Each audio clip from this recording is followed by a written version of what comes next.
तो दोस्तों Q&A की एक नई वीडियो में आप सबका स्वागत है। जिन साथियों ने हैशटैग बोलो राजगुरु जी के साथ मुझसे सवाल पूछे हैं, उन्हीं सवालों के जवाब इस वीडियो में देने वाला हूं। नमस्कार साथियों, मैं हूं आपका अपना साथी राजगुरु जी। तो चलिए दोस्तों, आपके सवालों का सिलसिला शुरू कर लेते हैं और इसके लिए मेरा वाला मोबाइल हाथ में ले लेता हूं, क्योंकि इसके बगैर तो काम चलने वाला नहीं है। और आज के हमारे पहले साथी हैं जिनका नाम है द डोमेन स्कूल, और इनका सवाल यह है, नवीन स्कूल मान्यता मेंबरशिप के बारे में वीडियो बनाए सर। तो भाई साहब देखिए, मैं आपको कहना चाहूंगा थोड़ा सा और वेट है वो कर लीजिएगा, क्योंकि देखिए फिलहाल मैं कई जो हमारी पीडीएफ फाइल है, कुछ एक्सेल सॉफ्टवेयर है, उसके अपडेट में लगा हूं, तो देर नाइट है उसमें लगा रहता हूं। मैं ये चाहता हूं कि एक बार मेरी तरफ से काम है वो कंप्लीट हो जाए। कुछ पीडीएफ फाइल भी आपको यहां पे प्रोवाइड करवानी मुझे है, तो ऐसे में आपको बाद में किसी प्रकार की कोई परेशानी नहीं आई। अब यहां पे चिंता नहीं करना है कि आप तो बाद में बताओगे, समय निकल जाएगा, ऐसा कुछ नहीं है। मैं समय से पहले ही जानकारी आपको यहां पे बताता हूं, थोड़ा सा वेट कीजिएगा। कुछ हमारी शर्तें होंगे, कुछ कंडीशन होंगे, उनको आपको यहां पे फॉलो करना पड़ेगा। और केवल आप ही एक अकेले साथी नहीं हो, इन दिनों में कई साथियों की मेरे पास वो मेल आ चुकी है। सबको मैंने ये लिखा है कि थोड़ा सा आप वेट कीजिएगा, और शायद कुछ का तो मैंने यहां पे रिप्लाई भी नहीं दिया होगा। तो सब साथियों को मैं बताना चाहूंगा, थोड़ा सा वेट कर लीजिएगा, सारी जानकारी मैं आपको यहां पे बता दूंगा। और कहीं दूसरी जगह जाने की आवश्यकता नहीं, घर बैठे बैठे आपका काम करवाऊंगा। और बस एक बात का आपको ध्यान रखना है, स्कूल को ओपन करना है तो बिल्डिंग है वो आपके पास जरूर होनी चाहिए नियमानुसार। वो जानकारी नई वीडियो में आपको बता दूंगा। चलिए अगले साथी का सवाल लेते हैं, और पूछने वाले हैं रामेश्वर लाल, और इनका सवाल यह है, काफी बच्चों के आधार यूडाइस से लिंक नहीं है, मतलब नोट वेरीफाइड है, उनकी अपार आईडी जनरेट नहीं हो रही है, उनका कोई समाधान है क्या? तो रामेश्वर लाल जी, यार आप इतने सटके हुए क्यों? मुझे ये पता नहीं यार, क्या करते हैं अपने स्कूल साथी। यार आप पढ़े लिखे हो, स्कूल का संचालन कर रहे हो। मैंने कई बार आपको बताया यूडाइस की जो भी वीडियो आई हैं, और जहां पर ये टॉपिक उठा है कि भैया वेरीफाई कर लीजिएगा। अगर आपने यूडाइस पे किसी स्टूडेंट का आधार नंबर नहीं डाला है तो आज ही डाल दीजिएगा, ठीक है ना। और ये भी चेक कर लीजिएगा कि उसके आधार कार्ड में है जो भी उसका डेटा है, जैसे नाम है, माता पिता का नाम, डीओबी वगैरह वगैरह, वो सही है क्या। इस बारे में एक बार गार्जियन से वेरिफिकेशन कर लीजिएगा, क्योंकि मुझे ऐसा लग रहा है कि यहाँ पे स्कूल के रिकॉर्ड में कुछ डेटा होता है, आधार में कुछ और डेटा होता है, घर के रिकॉर्ड में कुछ और डेटा होता है, जो कि गार्जियन को सही तरीके से मालूम नहीं होता है। तो ऐसे में जिम्मेदारी आपकी है, सबका यहाँ पे आधार नंबर डालना पड़ेगा, उसका वेरिफिकेशन पोर्टल के माध्यम से करना पड़ेगा, तभी यहां पे अपार आईडी वो जनरेट होगी। तो यहां पे देखिए, मैंने हाल में एक वीडियो बनाई है कि कैसे अपार आईडी जनरेट करते हैं, उस समय भी मैंने बताई है। लगता है आप मेरे वीडियो है वो पूरे नहीं देखते हैं, बस आप देखते हैं ये समस्या आई है, चलो एक राजगुरु जी को सवाल चिपका डालते हैं, एक मेल कर देते हैं, इंस्टाग्राम पे डीएम करते हैं, राजगुरु जी अपने आप रिप्लाई कर देगा। तो यार मेरे लिए 10-15 मिनट वो निकाल लिया करो। मैं दावे के साथ कह सकता हूं आपको कोई भी समस्या नहीं आएगी स्कूल के रिकॉर्ड से संबंधित। और जो साथी जुड़े हुए हैं, जिन्होंने मेरी मेंबरशिप ले रखी है, वो कह सकते हैं कि भैया मैं उनकी कितनी मदद करता हूं, क्या क्या जानकारियां उनको देता हूं। ठीक है, चाहो तो आप भी हमारी मेंबरशिप ले सकते हो। खैर कोई में इस पे दबाव नहीं है, आपको करना ही पड़ेगा। ठीक है, चलिए अगले साथी का सवाल लेते हैं, और पूछने वाले हैं अपना ज्ञान चैनल।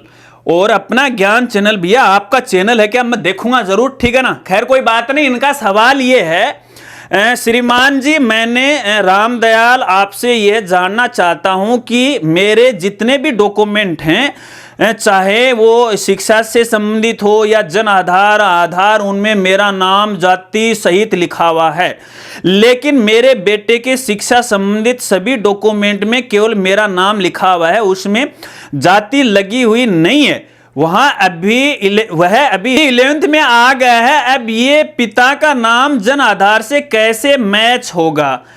तो रामदयाल जी देखिए, मैं आपको यहां पे बताना चाहूंगा, काफी लंबा सवाल आपने पूछ लिया है। देखिए यहाँ पे पिता का नाम के अंदर, बच्चे के रिकॉर्ड के अंदर जाति सूचक शब्द नहीं लिखा, और सभी उसके डॉक्यूमेंट में एक जैसा। ये तो वैसे तो देखिए कोई खास समस्या नहीं आने वाली है।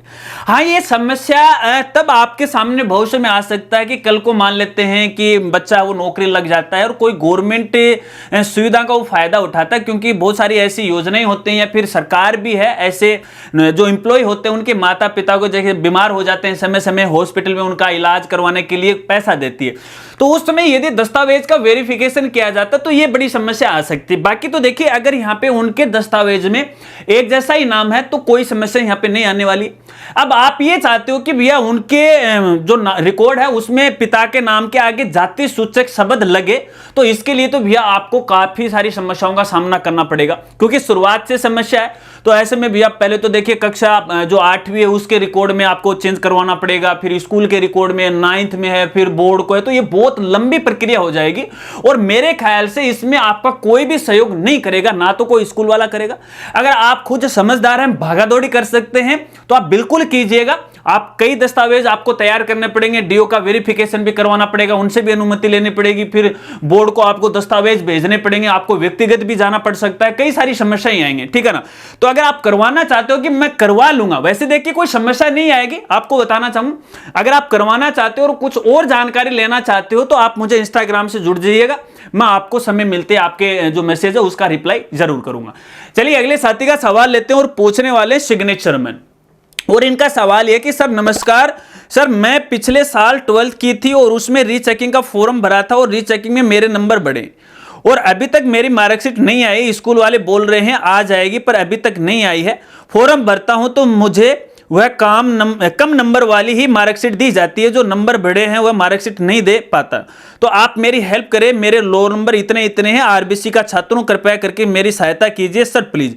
तो सिग्नेचर मैन मैं आपको बताना चाहूंगा, देखिए यहाँ पे बोर्ड की एक त्रुटि है और ये समस्या केवल आपकी समस्या नहीं, बहुत सारे स्टूडेंट की समस्या है। और जब भी मैं कई बार आरबीसी बोर्ड के अधिकारियों से बात करता हूं तो उनको मैं ये समस्या बताता हूं कि भैया आप इतनी देरी क्यों कर रहे हो। अब यहां देरी होने का ये कारण है, देखिए बोर्ड केवल वहां पे बट है, अधिकारी है वो वहां पे केवल बट हैं, बोर्ड अपनी तरफ से कुछ भी नहीं कर रहा है। क्योंकि देखिए जब ये साइट होती है ना, फॉर्म का भरवाना है, रिजल्ट का डिक्लेयर करना है, मार्कशीट की प्रिंटिंग करना, ये बोर्ड का काम नहीं होता है, ये ठेके पे किसी दूसरी कंपनी को दिया जाता है। अब वो समय पे तैयार करके नहीं बेचते हैं तो भैया ये समस्या है आती है। हालांकि देखिए इसके लिए जवाबदेह तो बोर्ड ही है, लेकिन अब वो नहीं हो रहा है, अब अधिकारी करना नहीं चाहते। मुझे तो इस बारे में नहीं पता, हालांकि मैं कई बार उनको सूचना वो दे चुका हूं। लेकिन देखिए मैं आपको बताना चाहूंगा, यहां पे आपकी मार्कशीट आएगी जरूर, एक दिन जरूर आएगी, भले ही वो 12 महीने का समय लग जाए। क्योंकि मेरे सामने केसेस आते रहते और मुझे भी इस बारे में मालूम है, कई बार तो 1.5 साल से स्टूडेंट की है, बड़े मार्क्स की जो मार्कशीट है वो आती है यहाँ पे। तो वेट के अलावा तो देखिए आपको कुछ करना नहीं होगा। इसके अलावा मैं आपको बताना चाहूंगा, यदि बढ़े हुई मार्कशीट की आपको आवश्यकता है और पोर्टल पे आपके नंबर चेंज हुए हैं तो आप उसकी डुप्लीकेट जो मार्कशीट है वो निकलवा लीजिएगा। आपके नजदीकी जिला लेवल पे यहाँ पे बोर्ड का एक विद्यार्थी सेवा केंद्र होता है, जो आप पता कर लीजिएगा, वैसे बोर्ड की साइट पे उसका नाम भी आपको मिल जाएगा। तो वहां पे आप व्यक्तिगत जाके है अपनी मार्कशीट है वो मंगवा सकते हैं, या फिर यहाँ पे ऑनलाइन पोर्टल से भी डुप्लीकेट मार्कशीट आप मंगवा सकते हैं, ठीक है ना। तो ये प्रोसीजर है, ये आप फॉलो कर लीजिएगा, जब तक वो नहीं आए तब तक इससे आप काम चला लीजिएगा, ठीक है ना। फिलहाल तो देखिए इसका ये समाधान है और मैं आपको ये जानकारी दे सकता हूं। बाकी बोर्ड को सूचित करेंगे और बात करेंगे, मंडे को देखते हैं वो क्या बोलते हैं, बताएंगे आपको अगर मौका मिला तो, ठीक है। चलिए अगले साथी का सवाल लेते हैं और पूछने वाले हैं एस चौहान, और इनका सवाल यह, सर जी अपार आईडी बनाने के लिए माता और पिता दोनों का आधार कार्ड होना जरूरी है। अगर स्टूडेंट के फादर नहीं है तो उनका आधार कार्ड कहां से लाए, प्लीज गाइड करें। तो चौहान साहब मैं क्या बताऊं आपको, अब मुझे कई बार गुस्सा भी आ जाता है, यार पढ़े लिखे लोग होके ऐसी बातें क्यों करते हैं, क्योंकि वीडियो नहीं देखते हैं, कमी उनकी ये। अरे भैया यहां पे देखिएगा, बच्चों के दस्तावेज उनके भी बनते हैं जिनके माता पिता जिंदा नहीं होते हैं, तो फिर भैया वो अपने माता पिता के नाम या फिर दस्तावेज कहां से लेके आएंगे, वो तो मर गए परलोक सिधार गए, उनका काम नहीं होगा आपके हिसाब से। तो ऐसा नहीं होता है यहाँ पे, भले ही यहाँ पे माता पिता में कोई एक जिंदा हो तो वो उसका अभिभावक होता है। गार्जियन का मतलब आप समझते हैं ना, अभिभावक, अभिभावक कोई भी हो सकता है, जरूरी नहीं है कि जिसने यहाँ पे जन्म दिया वो ही केवल उसका अभिभावक है। अरे अभिभावक का मतलब जो बच्चे का लालन पोषण कर रहा है, वो कोई भी हो सकता है, चाचा मामा यार दोस्त कोई भी हो सकता है। तो अगर नहीं है तो माता का आधार कार्ड आप लगाएगा, माता का नहीं है तो किसी जो भी उसका लालन पोषण कर रहा है उसका आधार कार्ड आप लगा सकते हैं, किसी प्रकार की कोई दिक्कत नहीं। आशा रखता हूं अब आप अच्छी तरह से समझ गए तो लाइक कर दो और फिर से एक कमेंट है वो जरूर कर दो। चलिए अगले साथी का सवाल लेते हैं और पूछने वाले हैं विक्रम प्रजापति, और इनका सवाल यह, सर मैं अभी एक ए स्कूल पढ़ता हूं और अब मैं चाहता हूं कि मैं दूसरे स्कूल में एडमिशन लेना चाहता हूं, क्या अब एडमिशन हो सकता है क्या? Please reply sir. तो विक्रम प्रजापति, मैं आपको कहना चाहूंगा हो तो सकता है, लेकिन आपने ये नहीं बताया कि आपकी क्लास कौन सी है। आपको बताना चाहूंगा यदि आपकी बोर्ड कक्षा यानी 10वीं या 12वीं के अंदर आप फिलहाल पढ़ रहे हो, तो देखिए बोर्ड है 31 दिसंबर तक है, हर साल ये मौका देता है। अगर आप स्कूल चेंज करना चाहते हो तो बोर्ड है वो आपका बोर्ड फॉर्म है वो दूसरी स्कूल में ट्रांसफर कर सकता है, लेकिन वो डायरेक्ट नहीं करेगा, उसका कोई रीजन होना चाहिए, उचित उसका कोई कारण होना चाहिए।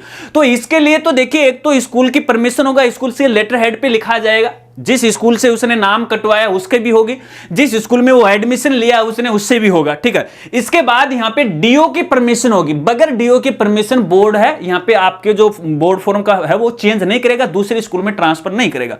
लेकिन मेरे ख्याल से इतनी माथापोड़ी कोई स्कूल वाला नहीं कर सकता।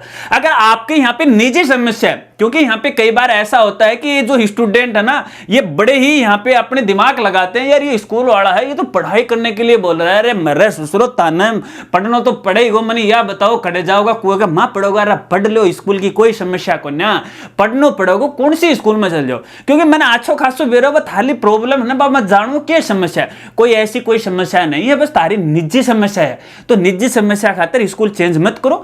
फिर भी मैंने आपको तरीके बता दिए हैं, स्कूल से कार्रवाई करवानी पड़ेगी, उचित कारण होगा, डीओ परमिशन देगा। डीओ परमिशन देने के बाद जिस स्कूल में नई स्कूल में आपने एडमिशन लिया है उस स्कूल के थ्रू है बोर्ड को लेटर जाएगा, लेटर भी नहीं उनको व्यक्तिगत जाना पड़ेगा बोर्ड। अब व्यक्तिगत जाएंगे तो आपको पता है कि 2-4-5 रुपए का खर्चा होगा, वो आपके पास है तो दे दो, वो चले जाएंगे, रिक्वेस्ट कर लो उनसे। रही बात यहाँ पे पीएसपी पोर्टल पे, तो सब कुछ हो जाता है, जब डीओ का परमिशन आ जाएगी तो भैया पोर्टल पर भी है दूसरी स्कूल में एडमिशन हो जाता है, ठीक है ना। चलिए अगले साथी का सवाल लेते हैं और पूछने वाले हैं कान्ना, और इनका सवाल है, सर मेरे 10 और 12 की मार्कशीट में पापा का नाम इकबाल हुसैन है और बाकी बीए बीएड एमए की मार्कशीट में इकबाल हुसैन है, अगर मैं गवर्नमेंट जॉब लग गया तो क्या मुझे इनकी वजह से कोई प्रॉब्लम होगी? अगर प्रॉब्लम होती है तो इसका सॉल्यूशन नहीं बताए ताकि मैं पहले से ही सब को ओके कर के तैयार रखूं। सर आपने लास्ट टाइम में भी मेरा जवाब नहीं दिया, इस बार जरूर रिप्लाई दे। तो खान साहब देखिए आपके जवाब को मैं, आपका जो सवाल है उसको मैंने यहाँ पे शामिल कर लिया, इसलिए लाइक तो बनता है कमेंट बनता है। अब देखिए मैं आपको बताना चाहूंगा, जब यार आपने सारी ही क्वालिफिकेशन कर ली, आपने एमए बीएड कर लिया, तो अब आपको ये कैसे पता चला? ये तो पढ़े लिखे का मेरे हिसाब से काम नहीं होता। आज तो सवाल ही कुछ ऐसे ही पूछ रहे हैं सारे ही साथी हैं, तो यार इतने दिनों बाद आप क्यों जागे? देखिए होने का तो हो सकता है आपके यहाँ पे एक वर्तनीय अशुद्धि है, ठीक है ना, वर्तनीय अशुद्धि है, बोर्ड वर्तनीय अशुद्धि को कर सकता है। यहाँ पे आपने जो सही स्पेलिंग है इकबाल की वो IQBL है, ठीक है, ये मेरे ख्याल से ये सही है आपकी, और आपकी रिकॉर्ड में भी ये बता रहे हो आप, है ना, ठीक है। और जो गलत है 10वीं 12वीं के अंदर वहां पे ये आई लगा हुआ, तो आई का तो कोई मतलब नहीं रहता इकबाल के अंदर। तो आप ऐसा कीजिएगा, देखिएगा बोर्ड को आपको ऑनलाइन है आवेदन करना है। अभी हाँ फिलहाल देखिए व्यक्तिगत जाना पड़ेगा आपको, क्योंकि पोर्टल में मुझे देखने में ऐसा लग रहा है कि वहाँ पे कुछ मेजर चेंजेस किए हैं। पहले तो क्या था कि दस्तावेज आपको भेजने थे, तो आप ऐसा करो कि बोर्ड आप निकल जाओ मेरे कहने से, ठीक है ना, लेकिन ऐसे नहीं निकलना, उसके कुछ दस्तावेज आपको यहाँ पे लेने, स्कूल के दस्तावेज लेने, ठीक है, कक्षा 8वीं है 9वीं है इन सब की मार्कशीट आपको लेनी है। फर्स्ट स्कूल में कौन सी स्कूल में आप पढ़े थे उसका एडमिशन लेटर है, उसके SR हैं, ये सारी चीजें लेनी है। जो कक्षा 10वीं और 12वीं कौन सी स्कूल से की थी उसका भी आपको एक लेटर लेना है, ठीक है ना, और उसके अंदर SR का रिकॉर्ड लेना है, और उसका जो एडमिशन लेटर है वो भी आपको यहाँ पे लेना, जो एडमिशन फॉर्म होता है ना वो सारी कॉपियां लेनी। भले ही एक यहाँ पे है स्कूल की तरफ से है, आपको लेटर लिखवाना बोर्ड के नाम से कि भैया इस बच्चे का यहां पे है हमारे स्कूल के रिकॉर्ड में ये नाम है। उनसे ये नहीं करना है कि इसका ये नाम किया जाए, नहीं, जो रिकॉर्ड में उनको तो ये बोल दो कि भैया आपके जो रिकॉर्ड में वो यहां पे आप लिख सकते हैं, ठीक है ना। इसके बाद संबंधित डीओ ऑफिस में आपको जाना है, ठीक है, उनको बताना है कि साहब देखिए ये गलती मेरे रिकॉर्ड में हुई है, तो एक परमिशन दीजिएगा, तो वो डीओ भी आपको परमिशन दे देगा, ठीक है। फिर आपको यहां पे देखिए बोर्ड आपको जाना। इससे पहले देखिए डीओ क्या करता है दस्तावेज में चेंज करने के लिए, हालांकि डीओ वाला जो अधिकार है फिलहाल यहां पे सीबीओ को दे रखा है। जो तहसील स्तर पे या ब्लॉक लेवल पे जो एजुकेशन ऑफिसर होता है ना, तो उसको सीबीओ बोला जाता है। तो आजकल ये बाहर तो उनको दे रखा, तो आप सीबीओ के पास जाएगा, अगर वो नहीं करते हैं तो फिर आपको डीओ के पास यहां पे जाना ही है। तो वहां पे उनसे एक लेटर तैयार कर लीजिएगा। बाकी ऐसा नहीं है कि भी मुझे सही करके दो, ऐसा नहीं कि सर ये लिख दीजिएगा कि मेरे एजुकेशन रिकॉर्ड में ये बस प्रमाणित कर दीजिएगा कि संबंधित जो प्रार्थी है वो ये से ये करवाना चाहता है, जो कि एक वर्तनी अशुद्धि है, बोर्ड के नियमानुसार है, वर्तनी अशुद्धि की जा सकती है। बस ऐसा लेटर आप लिखवा लीजिएगा, कोई दिक्कत नहीं होगी, ठीक है।